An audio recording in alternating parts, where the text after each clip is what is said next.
Ratna menangis sedih di samping tubuh Bayu suaminya. Wajah Bayu sangat pucat, bibirnya biru. Kematiannya aneh dan tiba-tiba. Hati Ratna hancur, ada yang tidak beres. Tetangga berbisik-bisik. Santet, kata mereka. Teluh, kata yang lain. Ratna tidak mau percaya, tapi setiap malam ia mimpi buruk melihat keris penuh darah. Ratna ingat pesan neneknya, jika kamu butuh perlindungan, pergilah ke Alaswengi, temui Mbah Joyo. Secercah harapan muncul di hati Ratna. Ia harus kuat. Ia harus melindungi diri dan anak-anaknya. Ia harus menemukan Mbah Joyo. Ia harus belajar ilmu Durga Balik. Ilmu yang bisa mengembalikan serangan ilmu hitam.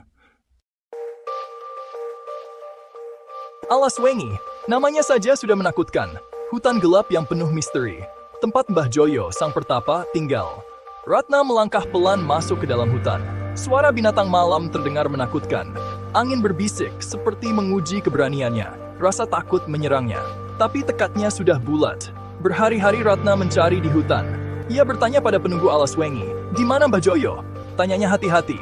"Teruslah berjalan," bisik angin. "Ia akan menemuimu jika hatimu tulus." Ratna memegang erat kalung peninggalan ibunya. "Just kuat. Ia harus menemukan Mbah Joyo." Di tengah hutan ada sebuah gubuk tua. Atapnya hampir runtuh, dindingnya penuh lumut.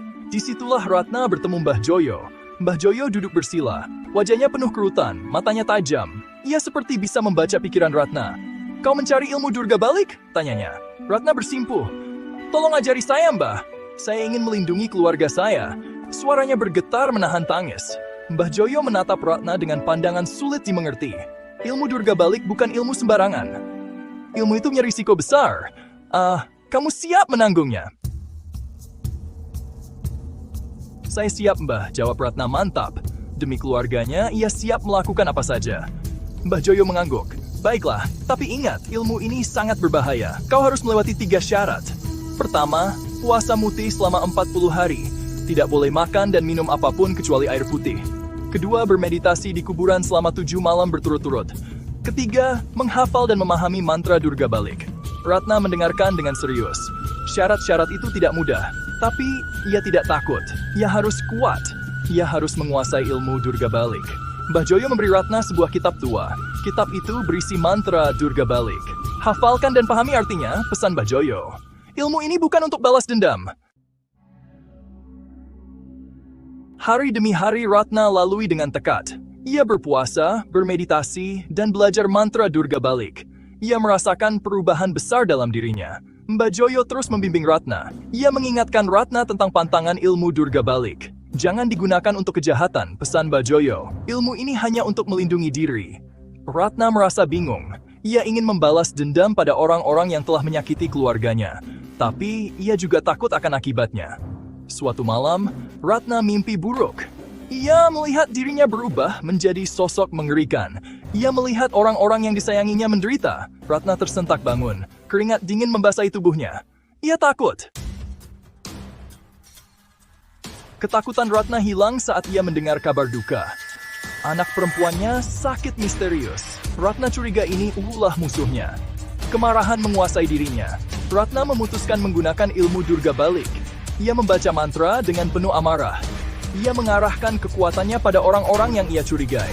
Keesokan harinya, berita mengejutkan tersebar. Orang-orang yang dicurigai Ratna meninggal dengan cara yang mengerikan. Ratna terkejut. Ia tidak menyangka ilmu Durga Balik begitu kuat. Ratna merasa puas.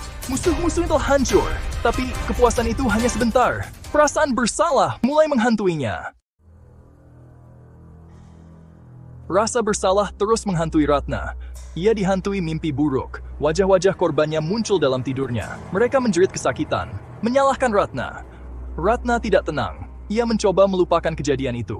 Tapi bayangan wajah-wajah itu terus menghantuinya. Ia merasa seperti monster kejam. Suatu malam, Ratna bermimpi bertemu dengan Mbah Joyo. "Kau telah menyalahgunakan ilmu Durga Balik," kata Mbah Joyo dengan suara menggelegar. "Kau harus menghentikan ini." Ratna terbangun dengan napas tersengal-sengal. Ia sadar. Ia telah melakukan kesalahan besar. Ia harus menghentikan ini sebelum semuanya terlambat.